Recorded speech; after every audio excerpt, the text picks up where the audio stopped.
wabarakatuh. Selamat sore Permisa, selamat sore semuanya. Halo, selamat sore Karman. Halo, selamat sore Hendra. Bagaimana kabarnya Kak? Alhamdulillah kabar baik. Semoga Hendra juga dalam keadaan baik. Alhamdulillah baik juga. Bagaimana dalam keadaan kondisi seperti sekarang ini lagi COVID nih, bagaimana? Semoga tetap lancar ya puasanya Kak. Amin, amin. Insya Allah tetap produktif walaupun dalam masa seperti sekarang. Oke. By the way, sekarang kan nih lagi hari pendidikan kan? Nah, Yap. hari pendidikan dan kemarin saya lihat ke Arman gitu di sosmednya, tapi sebelum itu selamat ya untuk hari pendidikan pada tahun 2020.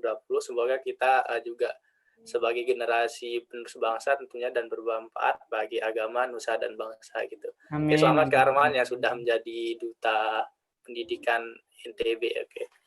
Alhamdulillah, Rabbil Alamin. Terima kasih Hendra. Oke. Ya, nih kemarin saya pernah pantangin sosmednya Karman gitu. Saya di sana banyak banget prestasinya, salah satunya itu meraih duta pendidikan ya kemarin Karman. Iya, benar-benar. Terakhir memang beberapa bulan yang lalu itu tepatnya, alhamdulillah diberikan kesempatan dapat penganugerahan sebagai putra pendidikan. Saya di sana banyak banget prestasinya, salah satunya itu meraih. Halo? Halo. Ya.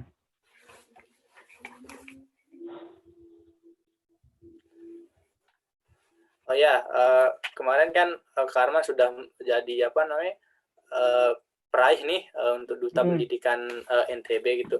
Tentunya Karman dalam meraih penghargaan tersebut tentunya tidak mudah kan gitu. Bagaimana sih caranya sehingga Karman gitu bisa loh mendapatkan prestasi itu gitu. Iya, benar banget. Memang kemarin ketika pemilihan putra-putri pendidikan itu seleksinya cukup panjang. Dan untuk mendapatkan kesempatan menjadi juara itu memang benar-benar sangat tidak mudah. Karena waktu itu saingan saya beberapa rekan-rekan yang ikut di kompetisi itu sudah jauh sangat berpengalaman dibandingkan saya.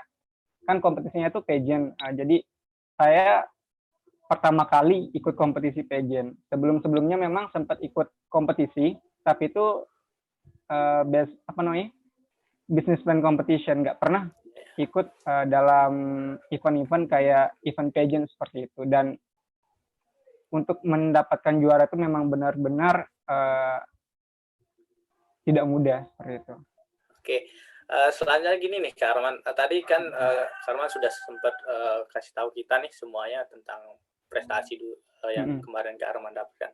Tentu dalam meraih itu sih tentu intinya kan keberuntungan juga nih. Dan Kak Arman bagaimana sih dengan kondisi yang sekarang ini begitu? Dari mana sih bisa dapat informasi sehingga Kak Arman bisa daftar ini, bisa daftar itu kemarin, dan Kak Arman bisa daftar sebagai salah satu peserta di yang kemarin gitu. Gimana sih Kak Arman bisa dapat informasinya gitu, dan Kak Arman dapat informasi dari mana gitu? Ini pesan sih untuk teman-teman semua, pesan juga untuk Hendra. Jadi untuk cari informasi event-event seperti itu sebenarnya nggak sulit. Banyak banget kok bertebaran informasinya di sosial media. Cuman tinggal pinter-pinternya kita aja gitu mau nyari event yang sesuai basic kita. Kalau waktu itu saya lihat informasi tentang pemilihan putra-putri pendidikan ini di Facebook. Soalnya saya orangnya sering banget mantengin sosial media yang berhubungan dalam pemilihan kayak event-event gitu. Intinya saya ikutin aja tuh media sosial yang sering nge-share informasi tentang kegiatan-kegiatan. Nah, kebetulan waktu itu saya dapat nih informasinya tentang pemilihan putra-putri pendidikan. Menariknya waktu itu saya tahu 1 hari sebelum kegiatannya ini ditutup. Jadi itu kejar waktu banget. Mepet banget lah waktunya, tapi mepet banget. Mungkin ya untuk Kak Arman coba gitu. Bener. Nah, itu tantangannya lah gitu. Dan waktu itu kan salah satu persyaratan untuk mengikuti kegiatan ini adalah seenggaknya kita punya program gitu. Kita punya program apa nih kira-kira nanti yang bakal kita kompetisiin. Dan malam itu juga saya daftar sore, malamnya itu langsung begadang tuh nyusun program segala macamnya.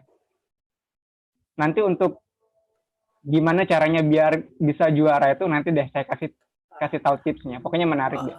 Oke. Berangkat dari itu sebelumnya kan tadi Kak Arman sudah jelaskan sedikit. Tapi saya mau tahu nih Kak Arman, latar belakang Kak Arman itu dalam dunia pendidikannya bagaimana sih?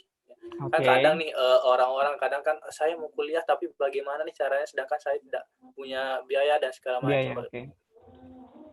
Oke. Ini menarik nih karena memang pertanyaan Hendra ini pernah jadi salah satu masalah buat diri saya beberapa tahun yang lalu. Jadi saya tamatan 2016 kebetulan alumni SMKN 1 Solo ngambil jurusan itu teknik waktu itu, teknik gambar bangunan. Pas masuk kuliahnya ngambil jurusan yang berbeda. Tantangannya buat bisa jadi seorang mahasiswa itu cukup banyak waktu itu. Saya tamatan 2016, 2 tahun waktu itu saya lebih memilih untuk mencari pekerjaan. Lebih memilih untuk mencari pengalaman tidak langsung masuk ke bangku perkuliahan waktu itu. Kenapa? Karena waktu itu nggak ada biaya. Karena keluarga saya adalah keluarga yang katakanlah kurang dari segi finansial. Jadi mau nggak mau keinginan untuk melanjutkan ke bangku perkuliahan sempat tertunda.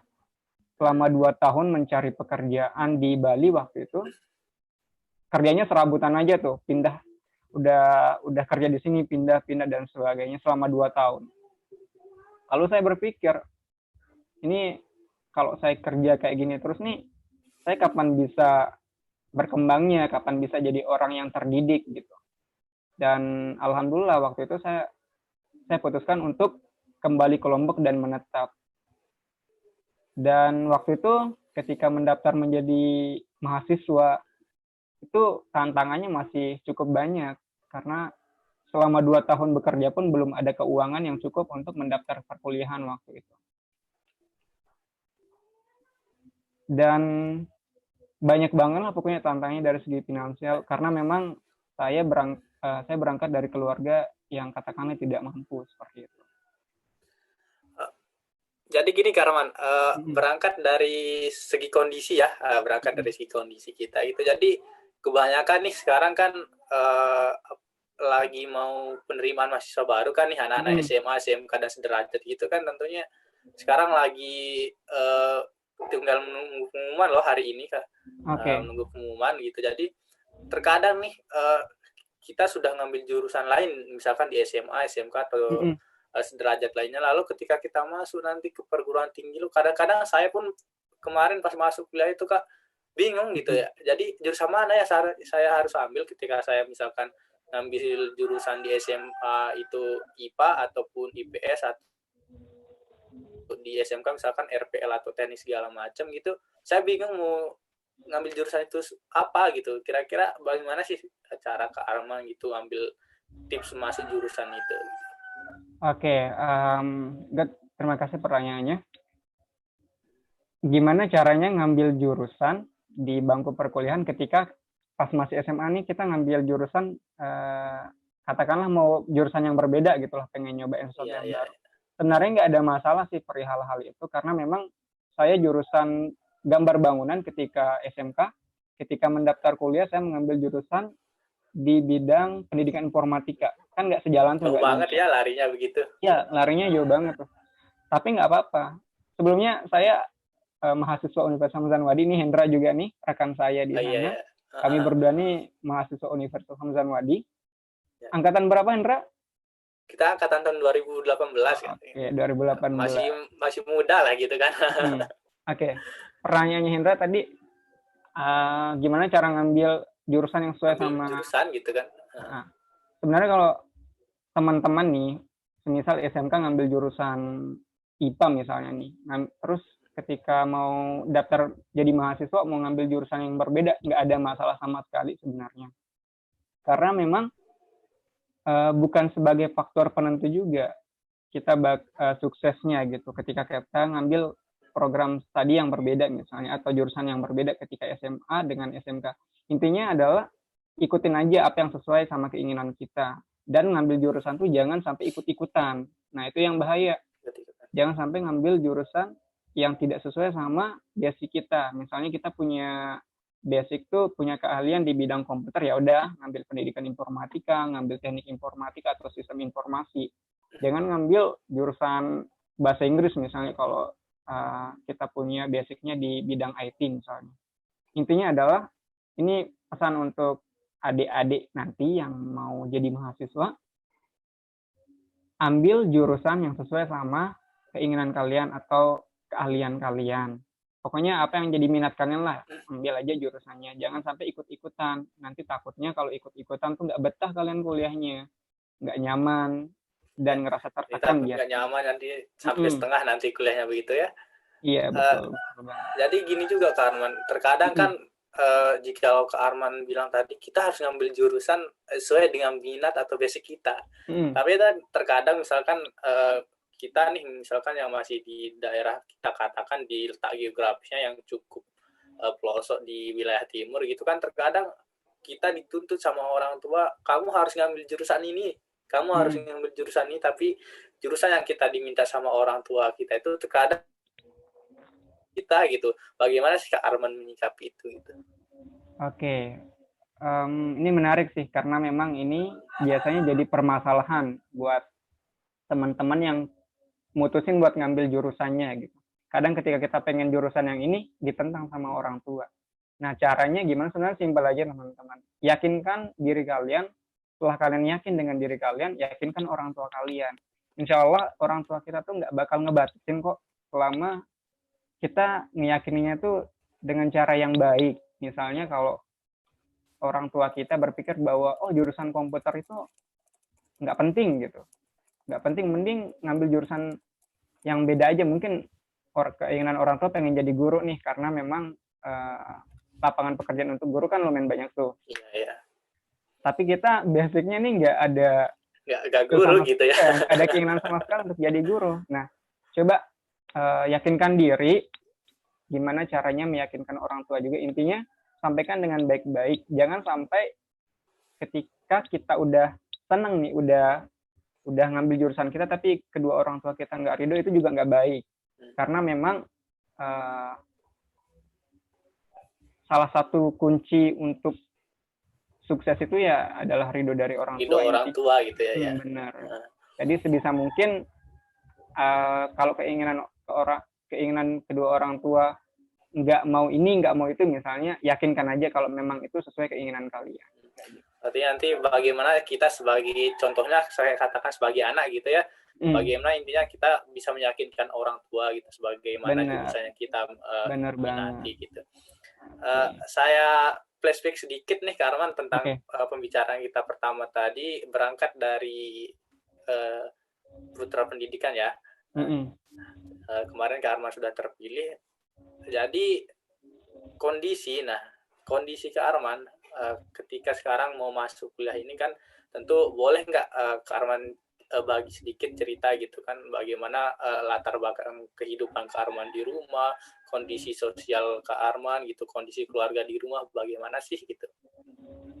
Oke, seperti yang saya sampaikan tadi, memang saya berangkat dari keluarga yang kurang mampu. Bahkan untuk biaya perkuliahan pun cukup sulit saya rasa, dan bahkan sampai hari ini pun saya masih berusaha untuk mencari para donatur atau beasiswa untuk membiayai perkuliahan saya. Karena memang benar-benar kondisi di rumah itu tidak memungkinkan untuk saya menjadi seorang mahasiswa sebenarnya. Tapi itu tidak menjadi halangan saya. Justru kesulitan-kesulitan itulah yang menjadi tantangan saya. Dan memang itu tidak mudah. Memang tidak mudah, butuh banyak perjuangan, butuh mental yang kuat. Tapi saya yakin dalam diri saya yakin bahwa orang yang punya niat untuk menjadi orang terdidik itu pasti selalu dibukakan jalan oleh Tuhan, seperti itu. Jadi, tapi gini Kak Arman, berarti setiap terkadang saya juga merasakan sendiri loh Kak Arman. Kadang kita sekarang nih semangat loh, saya harus kuliah, saya harus mendapatkan beasiswa ini saya harus semangat dan maksimalkan kuliah saya dengan sebaik-baiknya. Terkadang pasti loh yang namanya mood gitu kan, mood kita pasti kadang banyak, kadang enggak, kadang datang, kadang enggak gitu. Antisipasi dari Kak Arman itu bagaimana sih gitu? Oke, mungkin ini tetap menjaga jadi mood Kak Arman gitu. Oke, mungkin ini jadi permasalahan semua orang ya, bukan cuma Hendra. Saya juga kadang seperti itu. Ketika lagi semangat-semangatnya, ada satu kondisi yang ngebuat saya down. Ada yang ngebuat saya nggak bersemangat lagi, malas-malasan. Tapi itu tidak membuat saya diam terlalu lama dalam kondisi seperti itu. Karena Karena kalau kita diam di satu kondisi seperti itu akan cukup bahaya untuk diri kita dan masa depan kita tentunya. Dan gimana caranya biar kita ketika lagi down nih langsung punya semangat tinggi atau ngembaliin lagi nih mood kita untuk melakukan aktivitas lain misalnya. Gimana? Ini cara dari saya biasanya. Kalau saya ketika lagi down, saya biasanya nyari sesuatu yang baru. Artinya gini, misalnya saya lagi nggak ada niat buat kuliah nih, atau lagi malas banget masuk kuliah nih.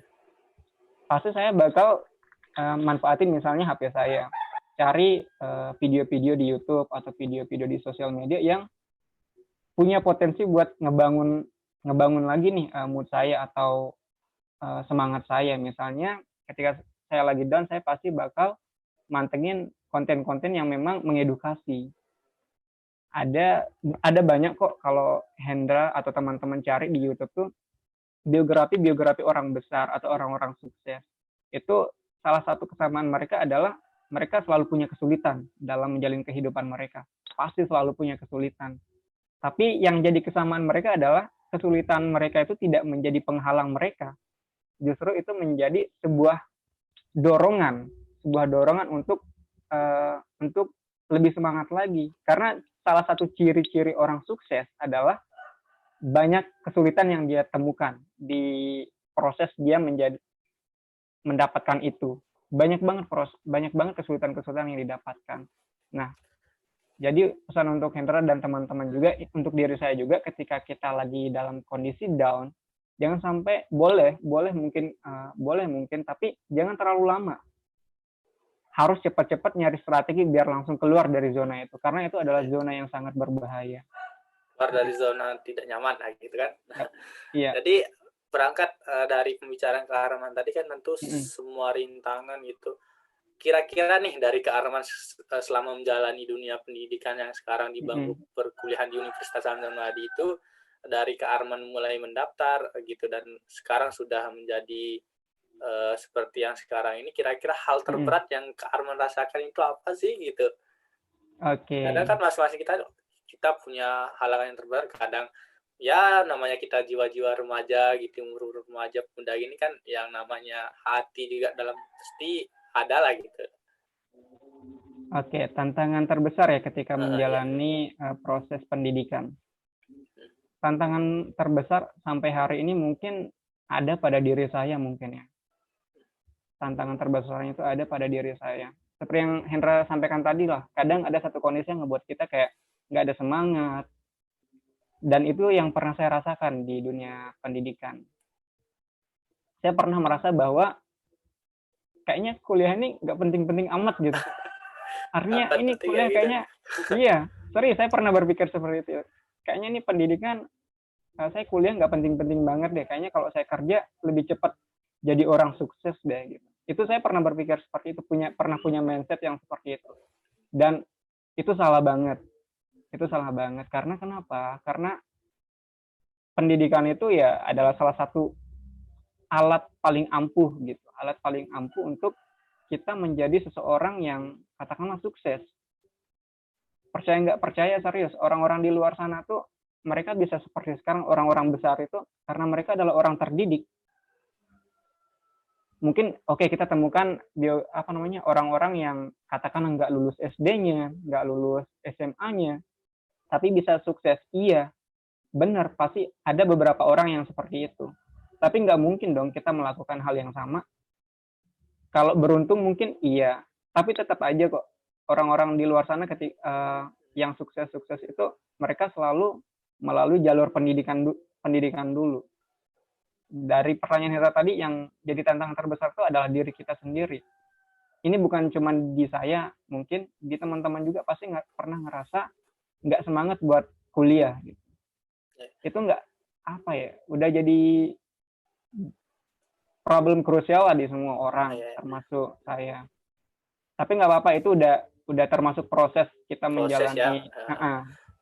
Jadi itu adalah bagian, kalau menurut saya itu sih Karman, setiap tantangan itu ya mungkin proses pendewasaan diri gitu ya. Bener proses banget. pendewasaan diri bagi kita pribadi gitu. Oh ya nih, ngomong-ngomong Karman, tadi yang sudah kita bahas tentang kuliah sedikit tentang latar belakang ke Arman gitu. Jadi terkadang kan ketika kita sudah masuk di dunia kampus gitu kan, terkadang kita bisa dilema juga gitu. Dilema entah saya harus fokus sama dunia pendidikan saya akan fokus sama akademik, ataukah saya akan fokus ke unit kegiatannya gitu kan. Dalam setiap kampus kan pasti ada nih kan unit kegiatannya gitu. Ini akademik versus organisatoris lah gitu. Oh ya, tadi saya lupa sampaikan Hendra, jadi orang-orang yang tidak kuliah itu bukan berarti mereka berhenti belajar ya. Bukan berarti mereka berhenti belajar. Justru mereka kalau nggak belajar di bangku sekolah, mungkin mereka belajar di bangku lapangan. Mereka belajar di lapangan, ilmu lapangan. Jadi kita sebagai orang yang terdidik hari ini jangan sampai berhenti belajar. Karena tidak semua orang punya kesempatan yang sama seperti kita. Jadi manfaatkan dengan sebaik mungkin. Jangan sampai disia-siakan. Seperti itu. Dan pertanyaan Hendra yang tadi ya, akademik versus organisatoris nih. Nah, akademik versus organisatoris gitu. Ini yang sering jadi kebingungan para mahasiswa, baik itu yang udah senior bahkan yang baru masuk. Kira-kira saya mau fokus akademik atau organisatoris gitu kan? Kalau yang ini tidak pernah jadi kebingungan saya. Pertanyaan tidak pernah jadi kebingungan saya karena ketika awal mendaftar kuliah, memang saya tidak hanya fokus di akademik waktu itu. Saya langsung daftar di beberapa organisasi. Di semester awal itu udah masuk di beberapa organisasi. Dan sampai sekarang, udah kalau nggak salah sekitar 5-6. Berarti pas masuk kuliah itu langsung nerobos masuk unit kegiatannya gitu ya? Iya benar, karena gini. Karena saya prinsip saya bahwa bangku perkuliahan itu tidak cukup hanya belajar di kelas. Tidak akan pernah cukup. Bahkan salah satu dosen kami pernah sampaikan, kalau belajar itu cuman di bangku kelas nggak bakal dapat apa-apa katanya. Jadi buat mungkin kita dapat materi yang penting, teori-teori yang penting atau teknis lapangannya yang penting. Tapi tetap aja itu masih belum cukup. Dan untuk menjadi pelengkapnya adalah organisasi sebenarnya.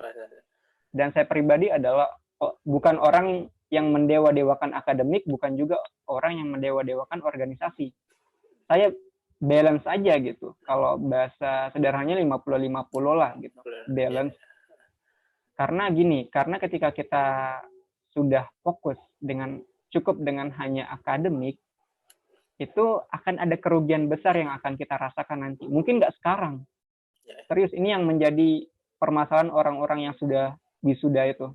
Yang waktu perkuliahannya hanya fokus di akademik. Mereka menyesal. Karena banyak ternyata ilmu-ilmu lapangan ada pada organisasi. Jadi ketika kita nanti masuk kuliah, jangan sampai kita mengabaikan hal itu. Kalau saya pribadi, saya melihat kalau saya tidak sampai masuk organisasi, mungkin saya akan merasa pincang. Serius. Karena saya udah dapat teori bagus nih, udah dapat strategi bagus di lapangan, di bangku perkuliahan, ternyata ilmu lapangannya nggak saya dapetin. Dan ilmu lapangan itu ada di organisasi loh. Ya, saya setuju banget sih seperti bilang Karman. Pernah dulu pas awal saya masuk gitu di Universitas Hamzah Wadi, salah satu kaprodi saya juga mengatakan gini dia itu. di kampus itu kan kalian hanya mendapatkan 25% ya katakan. Yap. 75% itu kalian dapatkan di organisasi. Namanya kita Benar. baru masuk nih, apa sih maksudnya kayak gitu kan, kalau terkejut aja gitu kan ketika kita di SMA full kita diajar nih dari bagaimana caranya, kerja lapangannya, teorinya dan segala macamnya begitu kan. Nah, ternyata memang seperti sekarang kan nih tahun 2020 juga kan nggak mesti kita harus kuasai teori juga gitu. Eranya 4.0 dan kebetulan juga saya kan jurusan teknik informatika juga di Fakultas Teknik Hasanuddin Wadi begitu. Memang skill ya tentunya kita bisa lebih dapatkan di UKM juga ya Kak ya. Iya benar banget, benar. Dan selain itu juga Kak Arman gini. Hendra masuk organisasi? Ya saya masuk sih. Dan kebetulan sekretaris HMPS Teknik Informatika juga gitu. Balance enggak tuh akademik sama organisasinya? Insya Allah balance gitu, karena gimana ya, kalau kita sekarang memilih akademik saja nanti seperti bilang Karmen akan pincang gitu. Kita dapat teori tapi gimana cara kita praktiknya gitu. Kita dapat praktik nggak akan kita bisa dapatkan ketika tidak ada teori gitu ya. Balance saja lah, seimbang gitu. Bagaimana kita bisa memprioritaskan gitu, mana yang akan lebih kita dulukan tergantung sikonnya lah begitu. Ya makanya nih kita syukur banget Hendra ya, ada kegiatan Nathan Series nih. Jadi buat teman-teman nih, buat teman-teman kita bisa berbagi di sini buat teman-teman yang mau masuk kuliah atau yang sekarang jadi mahasiswa juga. Yang mau masuk kuliah tuh jadi ada gambaran gitu, punya gambaran nanti ketika masuk kuliah apakah mau fokus akademik aja atau organisasi aja. Kalau saran dari kami mungkin Hendra ya. Iya. Kalau saran dari kita mungkin balance saja kalau bisa gitu. Jangan sampai membodoh amatkan akademik atau organisasi. Enggak minimal ya minimal kan tujuan akhir kita itu harus wisuda tepat waktu gitu kan. Iya. Kalau akademik itu kewajiban. Kalau organisasi itu keharusan. Kebutuhan juga. Jadi kayak gitu. Berangkat dari itu tentu kemarin nih seperti saya katakan di awal kan pernah saya bongkar nih sosmednya Kak Arman gitu. Dulu nih teman-teman semuanya Nathan Series, saya kenal Kak Arman ini dulu pas waktu PKKMB gitu kan, pas baru ospek. Penerimaan mahasiswa baru ya? Iya, penerimaan mahasiswa baru gitu pas ospek keberapa itu, hari ketiga kalau nggak salah. Siapa sih ini? Terus saya bilang kan, soalnya nih Kak Arman ini dulu saya lihat dia setiap ada kegiatan ataupun ada lemparan pertanyaan dari kakak-kakak tingkat dulu wajib nih, nggak sunat saya katakan begitu, wajib dia harus angkat tangan begitu. Dan akhirnya sekarang pas masuk semester 3 gitu kita tetap jalin komunikasi dan akhirnya kita ketemu juga di Nathan Indonesia beberapa waktu yang lalu ya Kak gitu. Dari kemarin saya juga sempat lihat loh Kak, Kakak pernah mengunjungi 3 negara loh, luar biasa sekali nih sudah mengunjungi 3 negara. Selamat buat Kak Arman ya. Saya juga pernah mikir bagaimana ya saya bisa ke sana gitu, apakah perlu saya harus menguasai bahasa Inggris atau tidak begitu kan. Kalau kita berpikir nih ke luar negeri harus bisa bahasa Inggris gitu, apakah harus gitu kan. Bagaimana sih Kak Arman kemarin tuh sampai bisa loncat 3 negara sekaligus gitu? Saya ceritakan sedikit ya. Jadi awal 2019, waktu itu Januari awal 2019, saya iseng-iseng mantengin Instagram. Kan saya udah sampein tadi sama Indra ya, saya biasanya nge-follow di Instagram saya tuh, saya pasti follow yang sering nge-share konten-konten event. Nah ini tips buat teman-teman juga yang lagi nyari event, follow kayak kayak Indo Beasiswa, terus apa lagi ya, banyak pokoknya, nanti kita coba share lah kalau ada kesempatan.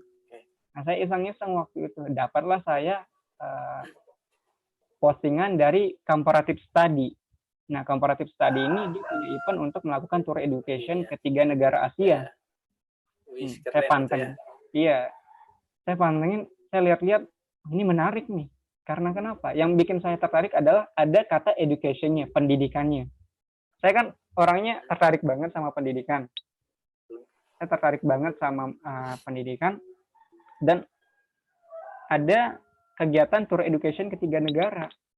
Saya lihat susunan programnya juga bagus-bagus tuh. Dan saya berhenti di satu kalimat, di sana ada biayanya. Ada biaya. Ada biayanya. Ada biaya, saya berhenti di situ. Ada biayanya nih. Waktu itu kalau nggak salah biayanya 3.900.000. Di 3.900.000 di awal 2019. Terakhir kemarin udah nambah lagi sekitar 4 jutaan ke atas lah. Karena peminatnya banyak banget eventnya. Nah, saya berhenti di sana nih. Ini nggak mungkin nih. Saya sempat berpikir, oh ini biayanya 3.900.000, saya dapat uang dari mana ya? Saya dapat uang dari mana? Kita kan. Iya, jadi ya udah saya scroll dulu karena waktu itu saya mikirnya saya kendala di biaya. Nah, itu sore saya cek, malamnya saya kepikiran. Ini saya harus melakukan sesuatu nih, harus melakukan sebuah dobrakan. Setidaknya kalau bukan untuk orang lain, untuk diri saya sendiri. Nggak mungkin dong saya gini-gini terus gitu. Itu waktu itu saya baru mahasiswa semester 1, baru 3 bulan masuk. Saya harus ngelakuin sesuatu nih. Nah, saya lihatlah, saya bukalah lagi postingannya si komparatif tadi ini. Waktu saya lihat, saya langsung ya udah coba-coba dulu deh, insya Allah bismillah aja gitu. Waktu itu saya langsung kirimin berita kegiatannya ke salah satu mentor saya. Mentor kita di Nathan Indonesia, Kanda Yasni. Saya minta pendapat beliau waktu itu. Pak, kira-kira ini saya mau ikut event kayak gini, gimana kira-kira pendapat Bapak gitu. Dan alhamdulillah waktu itu disupport sebenarnya. Tapi disuruh menyusun strategi sebaik mungkin gimana caranya biar nggak sampai keluar biaya. Nah, ini tantangannya di sini. Uang saya kan nggak punya biaya nih, untuk biaya kuliah aja susah, apalagi buat ikut event gitu. Dan itu hanya biaya kegiatan program itu kan 3.900.000, belum biaya pulang pergi Jakartanya ke akomodasi di sana. Itu kalau di total sekitar 7 juta lebih lah. Wih, nah, lumayan tinggi ya. Lumayan tuh. Tapi kan 3 negara gitu, siapa sih nggak pengen gitu. Itu yang bikin saya tertarik, tapi yang bikin saya tertarik adalah pendidikannya. Nah, saya konsultasi waktu itu sama Kanda Yasni, disupport sebenarnya, hanya saja disuruh menyusun strategi sebaik mungkin biar nggak sampai keluar biaya, biar nggak sampai ngerepotin orang tua nih. Ya udah, waktu itu saya list beberapa hal-hal yang bisa saya lakuin. Beberapa hal yang saya bisa lakukan, salah satunya adalah membuat proposal, sponsorship atau bantuan dana, pencarian ke donatur-donatur. Dan ini nih tempat tantangannya mungkin Hendra ya. Iya. Kan biaya programnya lumayan besar tuh. Iya. Jadi waktu itu saya buat proposal 15. Banyak banget kakak buat ya. Saya buat proposal 15 proposal untuk dikirim ke donatur, ke instansi-instansi lah. Waktu itu dari 15 proposal yang diterima itu cuma 3.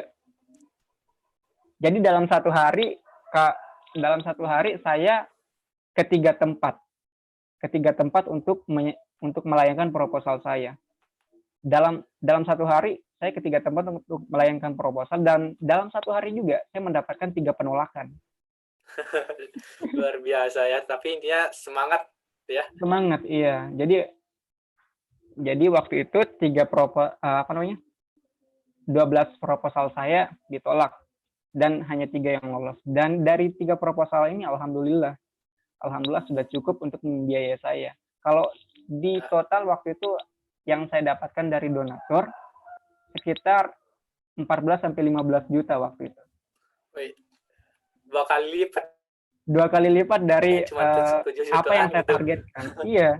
Kenapa bisa dapat segitu? Itu karena kerja keras sama doa sama dukungan orang tua juga.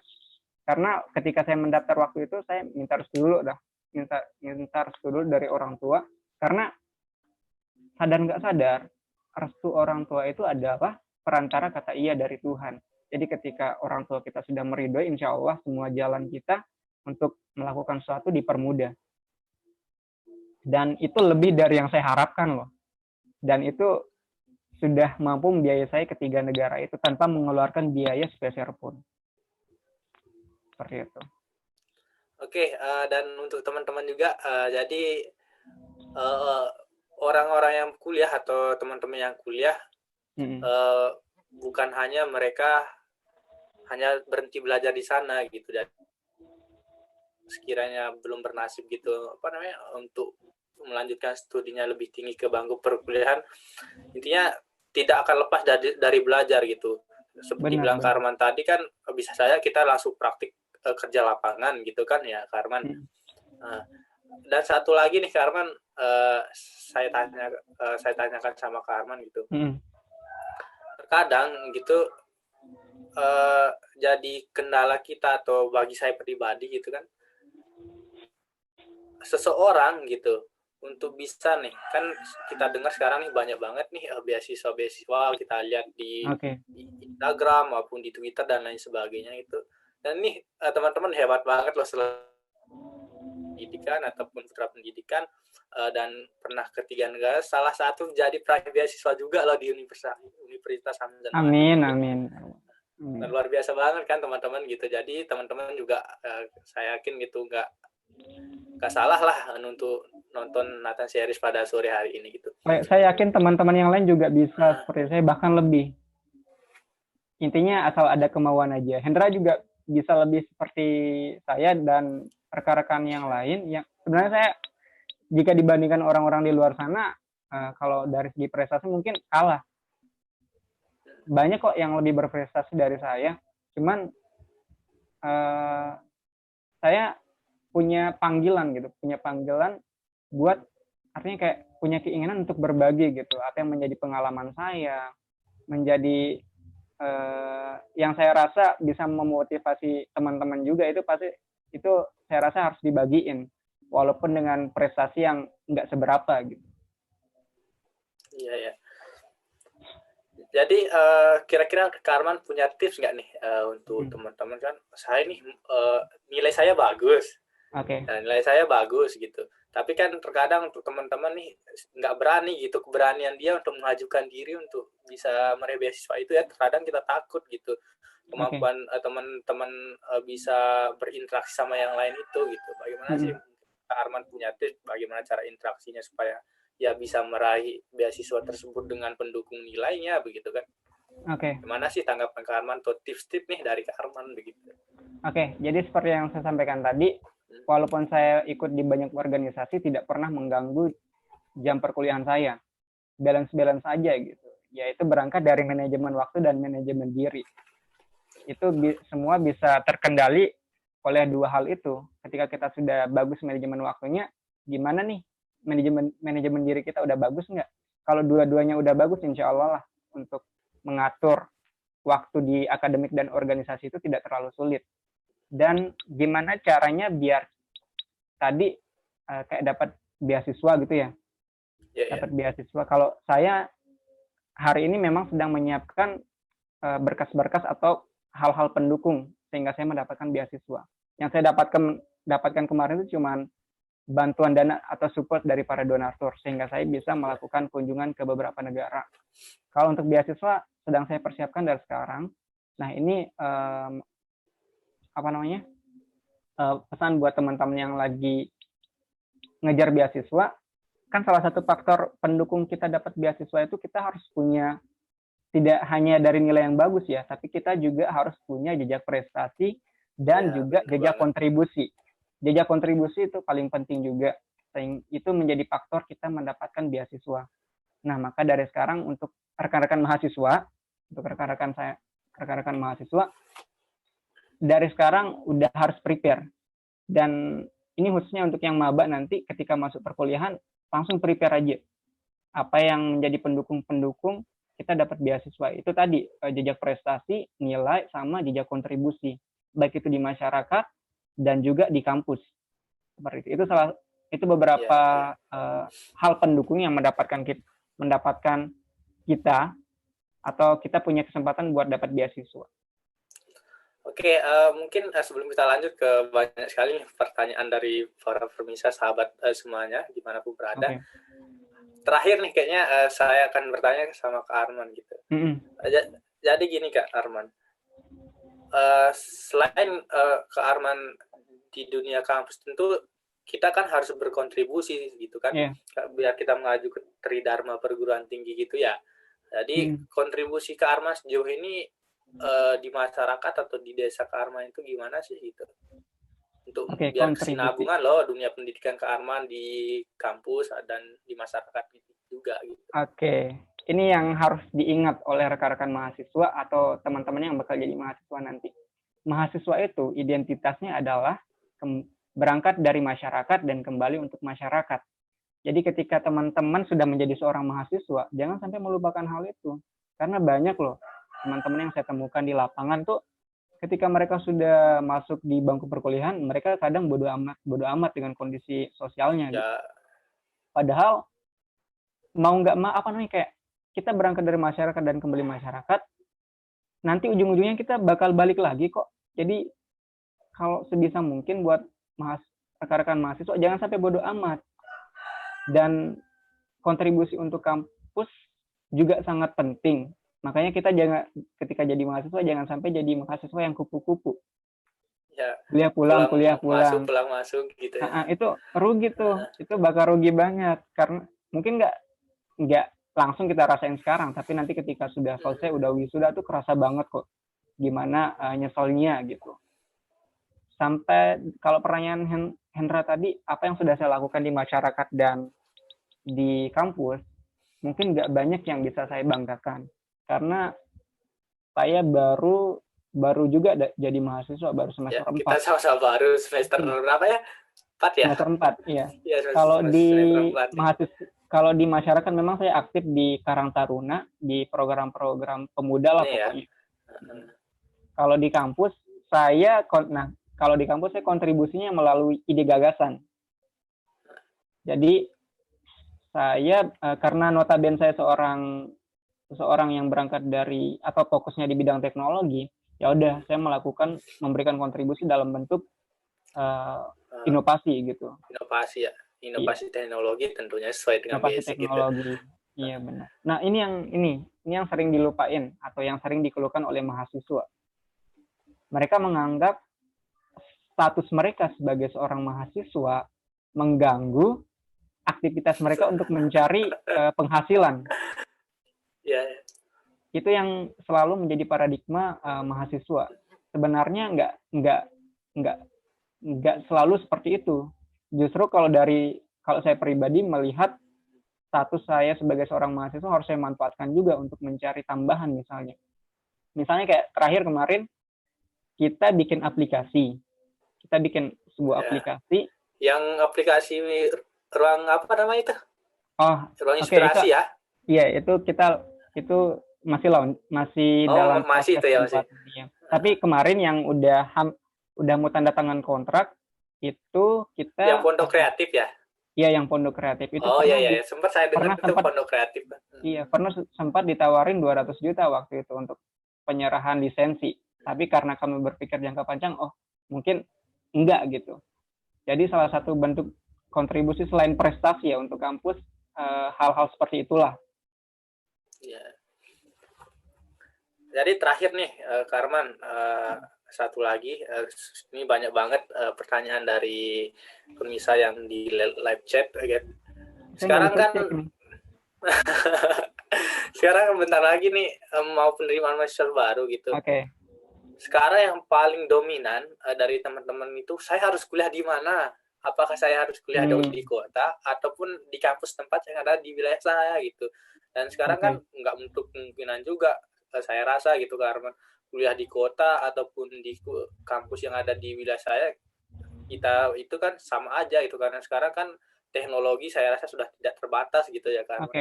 Tips untuk milih kampus itu bagaimana sih Kak? Nah kan kita karena itu kemarin punya tips kan untuk masuk Hamzan Wadi, saya juga punya tips kan begitu. Kalau Karman bagaimana sih gitu? Untuk memilih kampus. Tips buat milih kampus. Ini mungkin yang harus dirubah ya paradigma di masyarakat, baik termasuk kita juga sebagai calon mahasiswa buat milih kampusnya mungkin gini, kalau dari saya pribadi ya, kenapa saya memilih kampus yang sekarang, Universitas Hasanuddin Wadi, bukan karena dekatnya doang, tapi saya berpikir saya ngapain nyari yang jauh-jauh gitu. Ketika di daerah saya kualitas pendidikannya juga bersaing, artinya nggak kalah saing sama kampus-kampus di luar sana, dan terbukti gitu banyak mahasiswa-mahasiswa di Universitas Hamzah Wadi itu yang mengglobal gitu, bahkan juara di internasional, juara di nasional dan sebagainya. Artinya tidak selalu kampus-kampus di luar itu bisa membentuk diri kita menjadi seseorang yang berprestasi, misalnya katakan. Tidak selalu. Jadi paradigma kita bahwa kampus di luar lebih hebat, lebih unggul, itu tidak selalu benar. Tidak selalu benar. Dan saya sudah membuktikan itu. Saya sudah membuktikan itu di kampus Universitas Hasanuddin Wadi.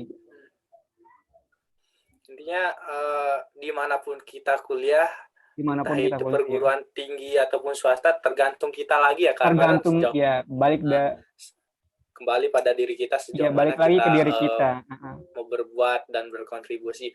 Oke nih Kak Arman, kita sapa pemirsa dulu ya yang sudah live chat di yang sekarang. Ini udah banyak banget nih. Salah satu pertanyaan yang pertama nih dari Riza Nadia. Halo Riza Nadia. Halo Riza. Pertanyaannya begini nih. Hai Kak, mau bertanya gimana nih cara mengatasi mental blocking? Nah, bagaimana cara mengatasi mental blocking atau tidak ada mental ya Kak? Nah, tidak ada mental yang selalu menghisap ketika mau menjadi orang yang berprestasi. Kadang ya kita mau menjadi orang berprestasi tidak punya mental, yang nggak bisa juga gitu kan, harus didukung sama mental gitu. Coba Karman bagaimana nih tanggapi untuk Riza Nadia? Oke, terima kasih pertanyaannya Riza, cukup menarik. Gimana caranya menghindari mental block gitu ya, atau mental blocking atau mental yang terblok gitu ya. Jadi gini, biasanya kita akan menunjukkan, atau katakanlah mental blocking itu kita punya potensi nih, tapi kita minder gitu ya. Iya. Jadi gini, kalau tips dari saya, mungkin lebih kepada pengenalan diri aja. Artinya gini, seringkali kita menunjukkan apa yang menjadi kelebihan kita. Benar nggak? Seringkali kita menunjukkan apa yang menjadi kelebihan atau potensi kita dibandingkan dengan kekurangan kita. Karena memang seperti itu cara kerjanya. Jadi ketika kita minder atau masih punya mindset yang katakanlah nggak pede gitu, itu berangkat dari ketidaktahuan diri kita tentang diri kita. Ini yang sering saya lakukan dulu ketika saya minder adalah saya selalu mengevaluasi diri saya. Ini kira-kira apa yang membuat saya minder? Padahal kita punya ya gitu. Padahal kita sudah punya skill. Gitu. Dan faktornya mungkin banyak. Mungkin kita nggak bisa public speaking, nggak bisa, pokoknya masih nggak pede lah buat muncul di depan orang banyak. Gitu. Itu kuncinya satu biasanya. Itu kita tidak mengenal diri kita lebih dalam. Makanya dari itu ubahlah rasa takut itu. Ketika kita punya rasa takut atau minder, itu harus dirubah secepat mungkin. Dengan apa? Dengan mengevaluasi diri kita. Kira-kira apa yang menjadi kekurangan dan kelebihan kita. Karena ketika kita sudah tahu kekurangan dan kelebihan kita bakal tahu nih memposisikan diri kita di mana. Ketika orang banyak, kita ya udah tunjukin aja siapa diri kita sebenarnya. Kita kalau jago ngomong, ya udah kita jago ngomong. Artinya itu jadi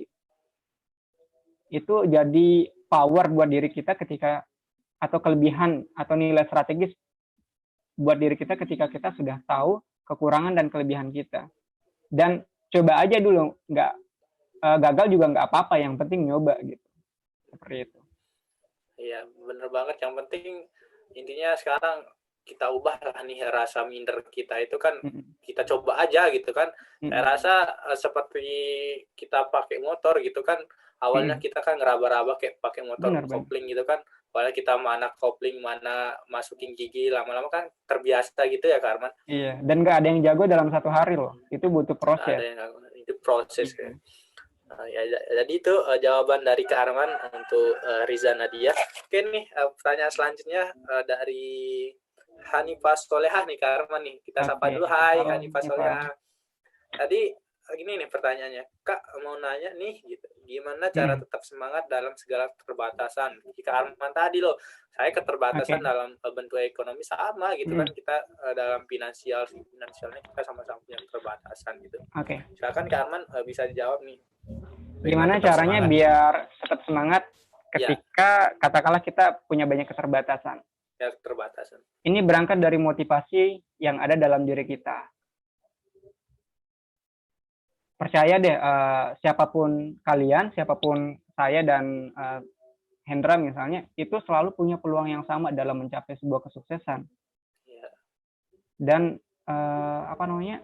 ketika kita down dengan segala keterbatasan itu mungkin wajar, tapi jangan sampai itu kemudian membuat kita berhenti di satu tempat sehingga tidak berani lagi untuk mencoba.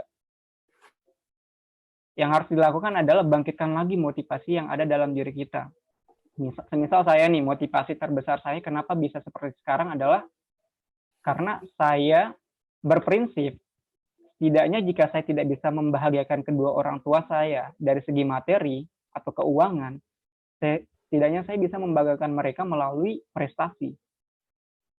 Dengan rajin kuliah, dengan rajin berorganisasi, dengan rajin berkontribusi, dan mendapatkan sebuah prestasi, ternyata itu sudah jauh lebih dari cukup. Jauh lebih membanggakan untuk orang tua ya. Untuk orang tua kita, tidak hanya soal materi. Dan ini yang penting, anggap keterbatasan itu sebagai peluang kita untuk bekerja lebih keras lagi untuk mencapai sebuah kesuksesan. Karena itu adalah ciri-ciri orang sukses loh. Ketika hidupnya, ketika dia punya mimpi besar untuk melakukan sesuatu, banyak kesulitan yang dia temukan, itu adalah ciri-ciri orang sukses. Kayak gitu. Dan intinya kita semua punya kesempatan yang sama. Kita punya kesempatan yang sama. Dan bangun motivasi itu. Gitu ya. Ya, bangun motivasi yang kuat. Ya, jangan patah semangat. Yang terpenting kita sudah mencoba, gagal tidak jadi masalah karena kita mempunyai kesempatan yang sama. Dan selanjutnya anggap saja keterbatasan itu jadi peluang untuk kerja keras ya. Jadi tantangan lah pokoknya.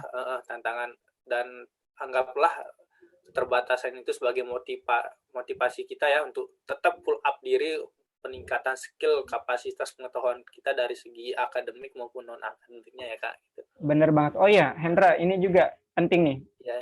Kadang ada kita yang pengen ngelakuin sesuatu dengan cara yang cepat atau mendapatkan sesuatu dengan cara yang instan. Pesan dari saya mungkin gini, simpel aja, jalanin hidup itu sesuai zona waktu. Jangan ada yang dipercepat, jangan juga ada yang diperlambat. Artinya ketika memang kondisi kita hari ini, katakanlah keterbatasan, jangan jadikan itu sebuah alasan, tapi jadikan itu sebuah motivasi untuk bekerja lebih keras lagi. Kalau memang kondisi kita hari ini berkepenuhan, katakanlah, ya jangan jadikan itu sebagai alasan untuk santai-santai. Seperti itu. Intinya semua hal itu punya zona waktunya sendiri. Jadi jangan terlalu terburu-buru, jalanin aja prosesnya. Dan ini yang penting, jangan kita suka membandingkan diri kita dengan orang lain. Karena kita punya jalan hidup yang berbeda-beda. Intinya kita selalu membandingkan diri dari orang ya, intinya gitu. Bener. Fokus aja sama potensi diri kita. Dan satu lagi nih Karman, terlupakan. Fokus sama proses, jangan lihat hasil. Ya, intinya proses saya yakin tidak akan pernah mengkhianati hasil. Benar banget. Oke, ada lagi Hendra? Oke, ini saya tanya dari teman-teman. Ini nih satu lagi Karman, dari kita sapa dulu ya. Baik, Rabiatul Adawiyah, hai. Halo, baik Rabiatul. Assalamualaikum warahmatullahi wabarakatuh, Kak. Waalaikumsalam. Manusia itu memiliki titik jenuh. Kadang kita habisin waktu buat rebahan. Kasih tips dong Kak, bangkitin semangat kita benar-benar down. Dia nih mau minta disemangati karena semangatnya benar-benar down gitu kan. Gini, apalagi di kondisi yang sekarang yang COVID. Harusin kita banyak rebahan nih. Lockdown gitu ya, banyak rebahan gitu. Termasuk saya juga kadang waktunya habis buat rebahan tapi nggak selalu gitu. Tapi jangan sampai cuma rebahan doang, lockdown di rumah, ada, tapi peningkatan skill ya. iya, hal yang membuat waktu kita itu produktif kayak ngebaca buku misalnya, kayak kalau mau manfaatin media sosialnya buka channel-channel yang mengedukasi lah. Ya, Misalnya edukasi. kayak sekarang kita punya channel Nata Indonesia Series yang tiap hari selalu memberikan edukasi-edukasi dari berbagai narasumber. Dan juga apa yang harus dilakukan ketika kita punya semangat down ya? Itu pertanyaannya ya. Ya, ya. Makanya tadi balik lagi ke motivasi kita. Motivasi kita apa nih kira-kira yang mendorong kita untuk melakukan sesuatu atau mencapai sesuatu. Kalau memang kita punya motivasi yang kuat, insya Allah semua hal yang menjadi keinginan kita itu pasti akan kita lakukan dengan berbagai macam cara. Dan juga mungkin ini yang penting juga ketika kita lagi down, cari satu orang. Ini yang saya lakukan. Saya dalam hidup saya memilih seseorang menjadi mentor saya. Artinya mentor ini yang ya menjadi patokan saya. Artinya ketika saya butuh solusi, yang butuh motivasi kita pendapat, gitu ya, Kak. Ini penting banget karena kenapa? Karena ya namanya kita juga makhluk sosial ya, nggak bisa berdiri sendiri. Kita butuh ya, bantuan gitu. orang lain. Benar. Kalau butuh bantuan, banyak kok hidup gitu. Ketika kita lihat orang-orang sukses di sana, mereka berdiri karena uluran tangan dari orang lain juga. Nggak langsung mereka jadi jago, nggak langsung mereka jadi orang sukses atau orang nomor satu. Pasti ada orang-orang di belakangnya. Nah, itulah yang saya lakukan ketika saya lagi down, lagi butuh semangat atau lagi kebingungan. Saya tinggal kontak aja nih orang yang saya anggap atau saya rasa cocok gitu. Saya punya salah satu mentor yang saya rasa cukup menginspirasi saya sampai hari ini. Dan itu terus saya intens saya lakukan komunikasi. Dan itu mungkin saran untuk Rabiatul ya namanya. Ya, cari satu orang yang menurut Rabiatul yang pernah menginspirasi Rabiatul lah. Jalin komunikasi yang intens. Jadi ketika Rabiatul kebingungan atau butuh saran masukan, tinggal komunikasi aja kayak gitu. Nggak apa-apa kok, nggak apa-apa kita kayak gitu, nggak apa-apa. Karena memang kita adalah makhluk yang tidak bisa hidup sendiri. Kita butuh uluran tangan dari orang lain. Banget. Itu ya dari baik Rabiatul, ada tanggapan dari Kak Arman gitu. Okay. Satu lagi nih Kak Arman, pertanyaan dari Dina ya. Oke, kita sapa dulu untuk Panji Alpiadinata. Hai Panji. Halo gitu. Panji, Bang Panji. Semoga tetap baik ya puasanya. Amin. Sore hari ini. Pertanyaannya, bagaimana cara kita tidak bosan di rumah? Nah, ini kan udah satu bulanan lebih ya kita lockdown di rumah, berdiam diri dulu. Mungkin ada tips nih apa yang harus dilakukan supaya tidak bosan di rumah gitu. Oke, saya jawab cepat ya. Insya Allah semoga bisa terjawab. Jadi apa yang harus kita lakukan biar kita nggak bosan di rumah? Percaya deh, orang-orang yang bosan itu adalah orang-orang yang tidak memanfaatkan waktunya dengan baik. Jadi carilah kesibukan-kesibukan yang memang bisa kita lakukan. Misalnya kayak ngebaca buku, bisa juga nulis. Gini, karena ini adalah kesempatan emas buat kita. Serius. Di masa pandemi ini sebenarnya adalah kesempatan emas buat diri kita untuk mengasah potensi kita lebih jauh lagi. Karena kita punya banyak waktu nih untuk belajar hal-hal yang katakanlah peningkatan skill kita ya gitu. Benar, iya. Ini adalah waktu yang pas. Kalau menurut saya pandemi ini juga memberikan kesempatan untuk kita mengevaluasi diri kita lebih jauh lagi. Diri kita lebih jauh lagi. Mungkin kita bosan karena kita nggak mengeksplor beberapa hal. Misalnya kayak mengeksplor diri kita, apa yang menjadi kekurangan dan kelebihan kita, skill kita apa. Kemudian ditambah juga sama hal yang buat kita bosan mungkin karena waktu kita nggak produktif dipakai. Jadi manajemen waktunya itu mungkin berantakan. Kayak cuman dipakai buat tiduran, main media sosial doang. Itu mungkin yang bikin kita bosan. Nah, ya kita harus berani mencoba hal-hal baru ya gitu. Keluar dari kebiasaan baru. Contohnya kan sebelum pandemi kemarin kan kita tetap keluar berekspresi dan sekarang kita disuruh diam di rumah, berarti kita harus berani melakukan hal yang berbeda juga tentunya. Benar ya, banget. Karman, ya. Itu dari jawaban untuk Panji Alpi. Iya, itu yang mungkin berusaha gunakan waktunya untuk hal-hal yang produktif. Untuk ngebaca, untuk nulis, atau yang sesuai sama keahliannya lah, kesukaannya, minatnya. Kayak gitu. Pertanyaan ya sebelum yang pertama, Ini Oke. kita sapa dulu Suci Karlina. Hai Kak Suci Karlina, Halo, semoga baik-baik Kak ya di Suci. sana. Ya. Bagaimana cara kita biar nerima tugas itu nggak ngomong ini mahasiswa banget nih gitu kan. Oke. Ini ada keseringan kita kan tugas dikasih lewat chat sama dosen gitu, kerjakan kumpulkan besok pagi gitu kan, pasti kesel kita luar biasa begitu kan. Bagaimana sih supaya kita tidak malas-malasan begitu? Oke, gimana caranya biar kita malas-malasan? Oke, Nggak sadar nggak sadar malas-malasan, sama. nggak suka bilang ketika dikasih tugas ini dan itu gitu. Biasa Wah kita ini, gitu kan semuanya gitu. wah ini Suci juga hampir sama nih kayak saya nih.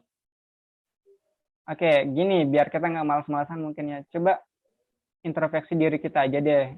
Gini, kalau kita terus mengeluh dengan hal-hal yang menjadi pendukung kita untuk menjadi orang yang terdidik atau berkembang, itu salah kalau menurut saya. Itu salah ketika kita mengeluhkan hal-hal yang positif, misalnya kayak ngerjain tugas, ngerjain hal-hal yang memang positif, itu agak Padahal keliru itu kalau salah kita satu peningkatan loh ya, peningkatan Mm-mm. kapasitas dari segi otak kita gitu. Ya, itu udah proses kita gitu, itu udah proses seseorang untuk menjadi orang terdidik gitu. Mau nggak mau ya harus dilakuin, suka nggak suka gitu. Dan apa yang harus dilakukan biar nggak malas, mungkin tanyakan lagi deh buat diri kita. Mungkin kalau Suci sekarang jadi mahasiswa, tanyakan lagi, kalau saya malas-malasan, kira-kira nih baik nggak buat diri Feedbacknya buat saya saya? itu apa nanti gitu kan kalau Feedbacknya kita buat saya, malas-malasan. mungkin jenuh ada, cuman jangan sampai kita menyepelekan hal itu seperti itu. Jadi coba tanyakan lagi buat diri Suci itu, ini bermanfaat nggak, feedbacknya ada nggak buat saya kalau saya malas-malasan kayak gini.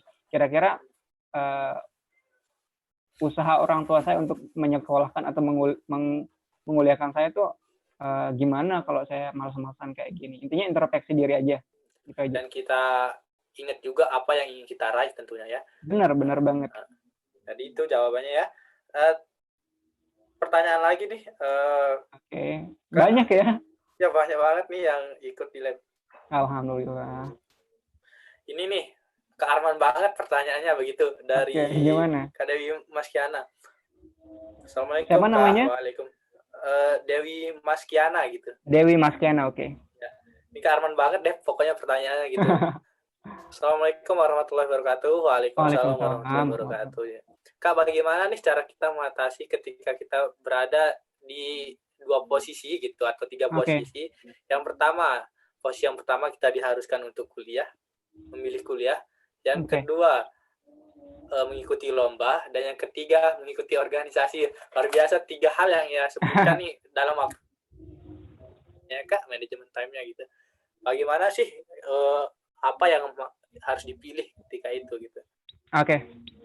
Menarik nih pertanyaannya, ini cukup berat. Satu lagi nih, supaya sekali-kali dijawab Pak Arman. Dan masih dari Dewi Maskiana, sama dia minta rekomendasi buku yang harus dia baca untuk menemani masa-masa di rumah. Itu dia minta rekomendasi buku apa yang harus dibaca gitu. Oke, menarik nih. Terima kasih pertanyaannya. Gimana caranya biar balance gitu ya? Kuliah, lomba, organisasi. Gitu. Dalam satu waktu gitu. Oke. Percaya nggak percaya, ini sering saya temukan, sering saya rasakan juga. Tapi kalau saya ada tambahannya lagi. Sering kita rasakan begitu kan? Iya, kalau saya itu ada kuliah, lomba, organisasi, sama bisnis. Jadi seperti yang saya bilang tadi kan, manfaat gitu ya. Iya, kalau saya bergeluatnya di situ. Jadi ini sering tabrakan. Jadi harus disadari nih buat khususnya mahasiswa, waktu kita tidak sebanyak dulu ketika menjadi seorang pelajar. Mahasiswa itu kehidupan mereka lebih kompleks lagi. Ada organisasi, ada akademik, ada lomba, ada bisnis. Itu memang mungkin kita temukan juga sih di ketika di jenjang SMP atau SMA. Tapi yang lebih kompleks itu ada di dunianya mahasiswa. Kemudian bagaimana caranya biar ini balance, biar seimbang gitu. Jangan sampai kuliah tabrakan sama organisasi tabrakan lagi sama lomba dan selanjutnya. Gimana caranya adalah sebenarnya balik lagi ke diri kita. Pertama, apakah benar manajemen waktu kita udah bagus? Tanyakan lagi ke diri kita, apakah manajemen waktu kita udah kita susun sebaik mungkin? Kemudian kalau udah manajemen waktu, kalau memang udah dirasa cukup baik, udah di list Misal jam segini mau kayak gini, mau jam segini mau kayak gini, hari ini mau nyelesain ini. Intinya kayak gini ya, karena kayak kita membuat peta kehidupan gitu Ya, ya, benar kayak banget. lab gitu ya. Kalau life mapping mungkin dia lebih ke dreams ya, atau mimpi-mimpi, Dream. catatan Oh iya. mimpi-mimpi, atau pencapaian apa yang ingin kita raih. Kalau yang ini lebih kepada jadwal kita. Jadwal Jadwal kita kita ya. untuk menyelesaikan sesuatu. Nah, makanya tadi setelah kita udah punya jadwal atau manajemen waktu yang baik, tinggal langkah selanjutnya adalah melakukan manajemen diri. Apakah manajemen diri kita sudah cukup untuk mendukung manajemen waktu kita, seperti itu. Itu ya, cukup Pak Arman? Cukup. Oh ya, untuk yang terakhir rekomendasi buku ya, untuk yang Rekomendasi dibaca. buku ya. Ini cukup menarik kalau menurut saya. Ini adalah buku yang cukup menggugah kalau menurut saya. Ini adalah buku dari salah satu penulis bestseller. Bentar, saya ambilkan.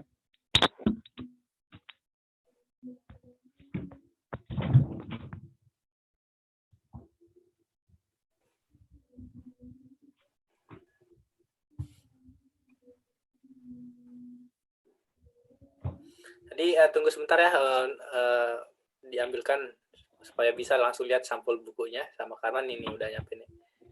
Oke. Karman, boleh tunjukkan ya sampul bukunya.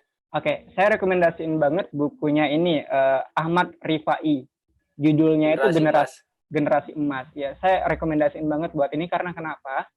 Ini banyak banget pesan-pesan untuk kita, khususnya pemuda, generasi muda, untuk bagaimana kita mengevaluasi diri kita menjadi seseorang yang lebih baik lagi. Di sini ada banyak banget pengalaman atau kata-kata yang dapat menggugah kita atau dapat memantik motivasi dan semangat kita. Ini aku rekomendasiin banget buku ini buat kalian generasi muda. Kayak gitu mungkin ya, Hendra ya. Oke, iya. Jadi terima kasih ya waktunya dari Karman, sudah sempatkan waktunya untuk berbagi kepada kita semua. Dan terima kasih juga kami ucapkan untuk semua yang sudah pantengin, yang ikut live nonton ya di channel YouTube Nathan Indonesia. Dan terakhir jangan lupa teman-teman like, subscribe dan komen ya. Harus banget ya. Harus banget gitu karena dan satu lagi jangan lupa dibagikan supaya kita sama-sama dapat manfaat gitu ya, apa yang kita pembicaraan kita pada sore kebaikan hari ini gitu. Berbagi kebaikan karena di bulan Ramadan kan satu kali melakukan kebaikan kan akan dilipat gandakan loh. Benar banget. Oke, mungkin terakhir dari Kak Arman closing statement-nya, silakan. Oke, closing statement dari saya untuk pesan untuk mahasiswa baik pelajar atau mahasiswa, ingat kita punya peluang yang sama dalam mencapai kesuksesan, jangan nyerah, jangan pantang jangan sampai down. Kalau lagi down, cepat langsung bangkit. Ingat kita punya mimpi yang besar. Ingat kita harus jadi orang yang sukses. Dan untuk menjadi orang yang sukses dibutuhkan kerja keras dari sekarang, dari masa muda kita. Jadi itu aja mungkin dari saya. Mohon maaf sebesar-besarnya kalau ada salah kata dan kekurangan dan kelebihan mungkin bisa diterima dan dimaafkan oleh teman-teman semua. Terima kasih, Hendra, selaku